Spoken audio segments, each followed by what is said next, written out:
नमस्कार दोस्तों, मैं संजीव कुमार वर्मा, सहचार्य एसपीसी गवर्नमेंट कॉलेज अजमेर से आप लोगों से मुखातिब हूँ। हम बायोजोग्राफी या जैव भूगोल के बारे में कई पॉइंट्स के बारे में चर्चा कर चुके हैं।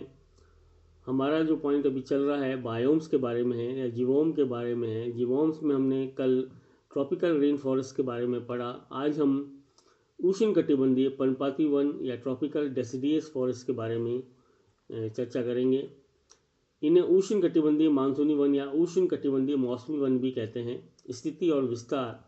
सामान्यतः उष्णकटिबंध में मानसूनी जलवायु वाले क्षेत्रों में पर्णपाती वनों का विस्तार है। ये प्रदेश भूमध्य रेखा के दोनों और मुख्यतः महाद्वीपों के पूर्वी किनारों पर 10 डिग्री से लेकर 30 डिग्री अक्षांश के मध्य स्थित है। इसका विस्तार दक्षिणी पूर्वी एशिया, उत्तरी ऑस्ट्रेलिया, अफ्रीका के पूर्वी तटीय भाग तथा दक्षिण अमेरिका के उत्तरी तटीय भाग आदि तक ही माना जाता है। मानसूनी जलवायु के सभी विशिष्ट लक्षण मात्र दक्षिण पूर्व एशिया तथा उत्तरी ऑस्ट्रेलिया में ही पाए जाते हैं। अतः कुछ विद्वानों ने मानसूनी एशिया व मानसूनी ऑस्ट्रेलिया को भी इसमें सम्मिलित किया है। मानसूनी प्रदेश का सर्वाधिक विस्तार भारतीय उपमहाद्वीप में होने के कारण से भारत तुल्य प्रदेश भी कहते हैं। विस्तार की दृष्टि से जीवों के 3 प्रमुख क्षेत्र पाए जाते हैं। पहला भारतीय उपमहाद्वीप, दूसरा पूर्वी एशिया और तीसरा उत्तरी ऑस्ट्रेलिया तथा दक्षिणी न्यू गिनी। जलवायु। मानसूनी शब्द का उपयोग या प्रयोग साधारणतः पवन तंत्र की उस किस्म के लिए किया जाता है जिसमें चलने वाली हवाओं की दिशा पूर्णतः एक मौसम से दूसरे मौसम तक विपरीत रहती है। इन क्षेत्रों में एक शुष्क ऋतु का होना आवश्यक है, जबकि वृक्ष अपनी पत्तियां गिरा देते हैं। इसी कारण इन वनों को पर्णपाती वन या पतझड़ वन भी कहते हैं।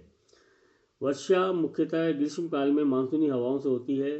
पश्चिमी अफ्रीका में इन्हें शुष्क सदाबहार वन भी कहते हैं। मानसूनी वर्षा के वितरण में अनिश्चितता, अनियमितता तथा विषमता अधिक पाई जाती है। वर्षा का वार्षिक औसत 100 से 200 सेंटीमीटर तक पाया जाता है। समुद्र के कुछ निकटवर्ती भागों में शीतकालीन वर्षा भी होती है। मानसूनी प्रदेश के अनेक भागों में चक्रवातों से भी वर्षा होती है। ग्रीष्मकाल के औसत तापमान 30 डिग्री से 35 डिग्री सेंटीग्रेड रहते हैं। मौसम के अनुसार प्रवाहित होने वाली हवाओं की दिशा में परिवर्तन मानसूनी जलवायु की प्रमुख विशेषता है। पूर्वी एशिया में शीतकाल के तापमान बहुत कम रहने के कारण इसे शीतोष्ण मानसूनी प्रदेश भी कहते हैं। प्राकृतिक वनस्पति।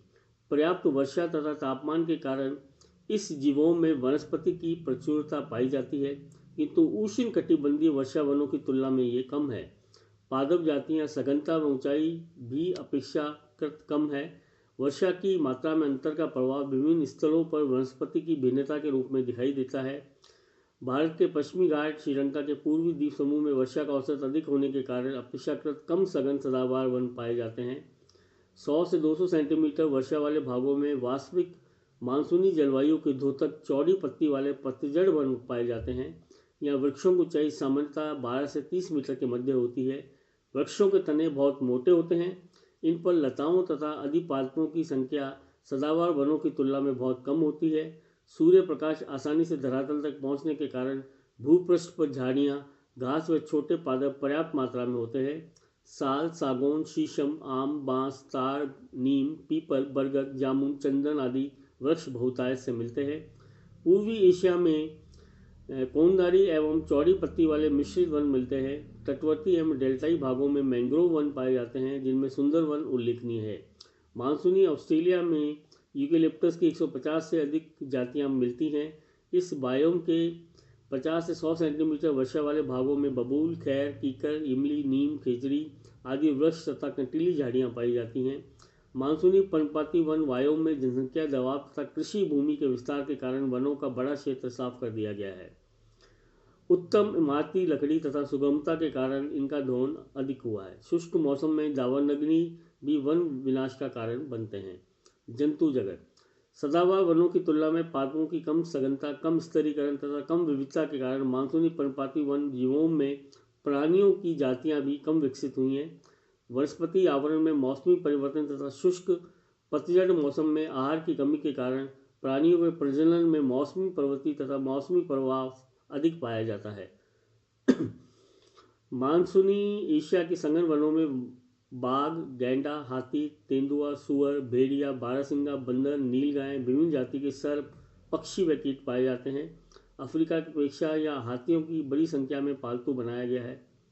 नदियों में अनेक प्रकार की मछलियाँ, मगर, घड़ियाल व दरियाई घोड़े पाए जाते हैं। मानसूनी ऑस्ट्रेलिया में कंगारू विशिष्ट प्राणी हैं। घटते वन क्षेत्र के कारण इस जीवोम के प्राणियों की संख्या भी तेजी से घट रही है। अनेक प्राणी जातियाँ विलुप्त होने के कगार पर आ गई हैं। अब हम दूसरी जो बायोम है उसके बारे में चर्चा करते हैं। उष्णकटिबंधीय झाड़ वन या ट्रॉपिकल स्क्रब फॉरेस्ट।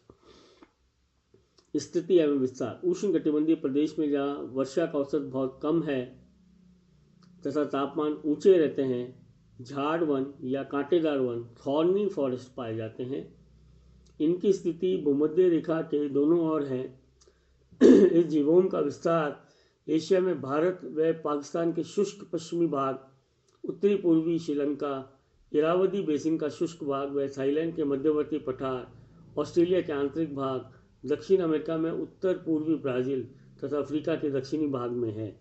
ब्राज़ील में इन वनों को कैटिंगा कहते हैं। जलवायु।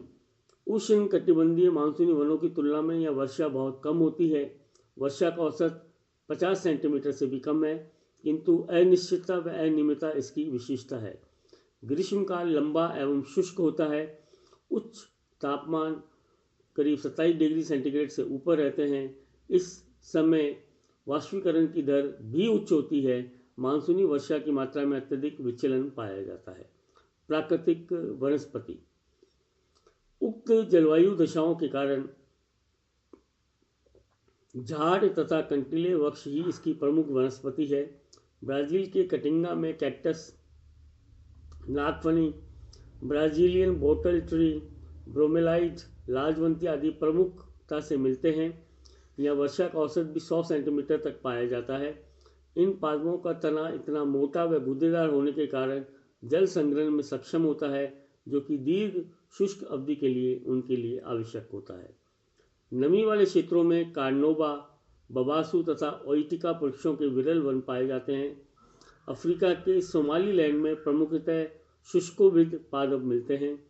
नेटाल तथा मोजाम्बिक में छिटपुट रूप से बबूल व अन्य कांटेदार वृक्ष वितरित हैं। भारत में मुख्यतः थार मरुस्थल व दक्षिणी भारत के वृष्टिशायर प्रदेश में वनस्पति के नाम पर बबूल, खेजड़ी, कैर, झाड़ियाँ तो वर्षाकाल में उगने वाली कड़ी घासें होती हैं। अरावली श्रेणियों पर उष्णकटिबंधीय पर्णपाती वृक्ष पाए जाते हैं। ऑस्ट्रेलिया के आंतरिक भाग में थार मरुस्थल जैसी मरुद्विद वनस्पति का विस्तार है। यहाँ मलगा झाड़ियाँ पाई जाती हैं। लंबी जड़ें, छोटे पत्ते, चिकनी में मोटी छाल, कांटे आदि इस बायोम के पादपों की सामान्य विशेषताएं होती हैं। जंतु जगत।